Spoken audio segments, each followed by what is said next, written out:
లూకా సువార్త 19వ అధ్యాయము 9వ వచనం చూసుకుందామండి.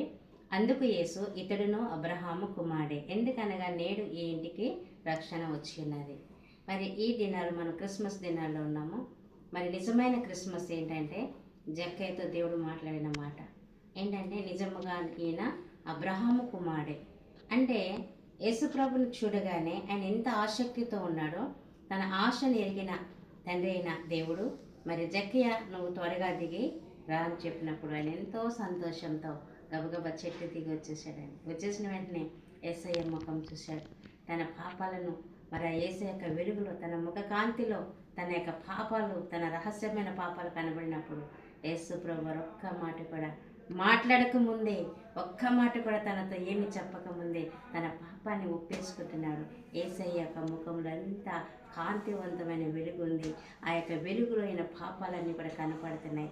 అందుకే ప్రభువా, నేను ఏ తప్పు చేసినా కూడా దాన్ని నేను తిరిగి చెల్లించేస్తానని తన పాపాలను ఒప్పుకోవడం జరిగిందండి. అదే నిజమైన క్రిస్మస్. క్రిస్మస్ అంటే ఏదో ఇంకా మన ప్రభుని చిన్నపిల్లవాళ్ళలాగా ఏదో మరి పాటలు పాడుకుంటూ మరి ఏదేదో చేసుకుంటూ క్రిస్మస్ డేట్ పెట్టుకుంటూ స్టార్లు కట్టుకుంటూ డెకరేషన్లు చేసుకుంటూ ఇది కాదండి క్రిస్మస్ అంటే. నీ నీ హృదయంలో మరి ప్రభు ఉన్నాడా? నీ హృదయంలోనికి దేవుని చేర్చుకున్నావా? ఏ రోజైతే నీ దేవుణ్ణి యేసు ప్రభుని నీ హృదయంలో చేర్చుకున్నావో నీకు ప్రతి దినము కూడా క్రిస్మసే. నేడు నీ ఇంటికి రక్షణ వచ్చి ఉన్నది.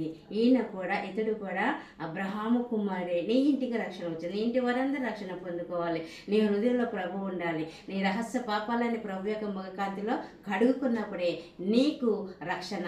అదే క్రిస్మస్ అండి. ఆ యొక్క ఆనందం నీకు ఉన్నదా లేదని ప్రభు ఈరోజు ప్రశ్నిస్తున్నాడు. ప్రతి సంవత్సరం కూడా క్రిస్మస్ చేసుకుంటూ పోతా ఉంటే అదొక పండగలాగా, ఆచారంలాగా మనం